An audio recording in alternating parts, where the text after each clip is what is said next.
Los pastores de Belén vienen a cuidar al niño. Muy bien, hola gente, ¿cómo está? Espero que estén muy bien. Hoy voy a contarles una muy buena noticia. Una noticia muy buena. El evangelio es eso, contar una buena noticia a alguien que viene escuchando posiblemente malas noticias. Es brindar esperanza en medio de esa desesperanza. Y eso significó el mensaje de los ángeles a los pastores, quienes posiblemente cuidaban ovejas en la noche, pues no querían sufrir el saqueo de los romanos, que terminaban llevándose lo que no les pertenecía por puro abuso de autoridad, o de otros pastores que eran considerados miserables, pues se tenía la idea que no se podía confiar en ninguno de los pastores, así como lo oye. Aunque el pastor es una de las metáforas más utilizadas en las escrituras para mencionar el trato de Dios con su pueblo, en el mundo del cercano oriente no era un oficio bien visto, era un oficio que generaba mucha desconfianza. Los pastores eran mentirosos, astutos, en su mayoría ladrones, con muy poca educación y muy pobres. Vivían de forma muy sencilla, algunas veces inocentes en asuntos de negocio, probablemente por la falta de educación, pero si no es que sean muy confiables, ¿por qué los ángeles se les aparecieron para contarles una buena noticia a los desconfiados, a los que no eran tan confiables? ¿Por qué los convirtieron en emisores y beneficiarios de la buena noticia de salvación? Los que vigilaban la noche, y no hablo de Batman, por desconfianza les fue confiada una misión: constatar el nacimiento y contarle a todos y todas que no todo estaba perdido, que la muerte y la tristeza no eran eternas, que Belén brillaba porque Jesús, el Dios hecho niño, había decidido nacer como esperanza para los que habían perdido esta. Imaginemos lo difícil que fue para los pastores creer en las palabras e ir a Belén para ver al niño, dejar las ovejas y salir al encuentro con el niño. Y sí, así sucede. Solo estos pastores confían en el mensaje y son capaces de dejar las ovejas en un momento para ir al encuentro con el niño. Dios confió en esos pastores porque sabía que ellos, debido a su realidad, creerían en el mensaje de esperanza y salvación, para luego así ir a contarles a todos y todas que Dios cumplió su promesa. Vino a salvarlos de sus opresores, vino a darles libertad de quienes los sometían y los colocaban en la posición de menospreciados e excluidos, en los que nadie confiaba, en los que para muchos ni Dios les confiaría algo. Pero ahí estaban los pastores, recibiendo el mensaje, constatando el mensaje y dispuestos a darlo todos y todas sin distinciones y sin discriminaciones.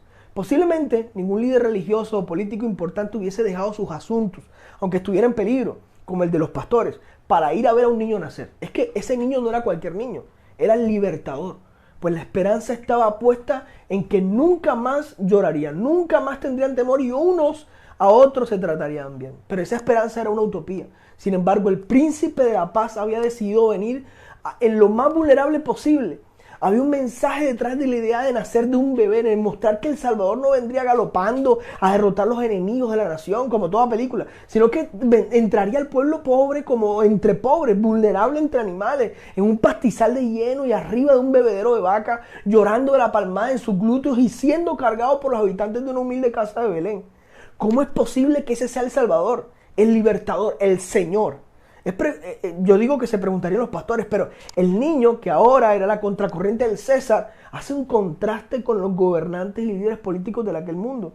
Un contraste con el imperio que se hacía fuerte despreciando a los débiles. Pues ese Dios se haría débil para entender la debilidad y la flaqueza del pueblo que sufre. Solo así su nacimiento tendría sentido. El Dios que vino a salvarnos desde una cuna de paja. El niño Cristo que traería el verdadero shalom, expiraría la verdadera alegría y bondad que el pueblo de verdad necesitaba. Ciertamente es duro ser los pastores de Belén, tener la buena noticia y que solo los que de verdad te oigan, te crean y celebren contigo. Yo creo que debió ser difícil tener una buena noticia y saber que muchos te menospreciaban por ser quien eres. Dudarían de lo que dices, no por lo que digas, sino por quien eres. Algunos te oirían para creer y otros para decir que es un imposible que algo así pueda suceder con unos simples pastores de ovejas. Qué difícil es que tengas la buena noticia y que la gente prefiera escuchar los rumores de ti que la buena noticia que llevas. Yo creo que nos acostumbraron que solo los sacerdotes podían tener un mensaje de Dios. Estamos convencidos que podemos confiar en unos porque están más tiempo en el templo que otros. Pues consideramos que deben estar más cerca de Dios. El mensaje o la palabra fue dada a la gente más sencilla. y fuera de los círculos de poder religioso o político de aquel entonces. Fue dado a la gente que sufría la dura realidad palestinense, para que aquellos sin ninguna gota de credibilidad transmitieran el mensaje de esperanza. Pues Dios había decidido confiar en los que no eran confiables. Quizá con el fin de enseñarles al pueblo que el mensaje no es de quienes hemos estigmatizado como principales fuentes del mensaje de Dios, sino de a quien Dios le dé la gana de usar, sin importar su fracasado testimonio. Dios confía en las personas que muchas veces creemos que no son confiables ni para nosotros ni supuestamente para Dios, cuidando con errar el estereotipar el canal por el que Dios puede hablar. Es posible que terminemos como Herodes, como los sacerdotes y como muchos del pueblo, sin el privilegio de los sencillos pastores. Escuchar la palabra, confirmar la palabra en el pesebre, alegrarnos por la esperanza adquirida y ser transmisores de la buena noticia del evangelio de los excluidos pastores. Alegría, paz y bien a todos y todas. Eso es el evangelio. En definitiva, dice el texto que el mensaje es para los antropois eudicais, así dice. O sea, para quienes Dios vive agradado, para las personas amadas por Dios o en las que Dios se complace. Pero no porque hayan hecho algo para merecer su aprobación o amor. Todo lo contrario. Solo porque Dios los eligió debido a su buena voluntad. Es decir, los amó por hacer el bien espontáneamente. Dios eligió a los pastores porque precisamente ellos eran los excluidos de ese momento histórico. No hacen el bien porque buscan beneficios o poder, lo hacen porque así lo han decidido. Así que Dios ama o se complace de los que han sido marginados, de los que no tienen poder, de los que pudiendo hacer el mal decidieron hacer el bien. Estos salen al encuentro con Dios hechos niños y son capaces de estar alegres por la noticia de la intervención salvífica del Dios de los excluidos. ¿Sí? Si eso no es evangelio, nada podría hacerlo. El Dios que ama a los excluidos los llama y les da una misión. Extiendan la alegría, la paz y las buenas acciones para quienes también han sido marginados. Quiero concluir con algo. ¿Estaré a la iglesia escuchando a los pastores de nuestro tiempo? Pues posiblemente los pastores no tendrían nada que ver, con los que dirigen una comunidad, sino con los excluidos, los despreciados, los poco confiables, los que han sido tenidos como quienes Dios nunca les hablaría. Posiblemente el mensaje esté en boca de quienes menos creeríamos que pudieran tener el mensaje.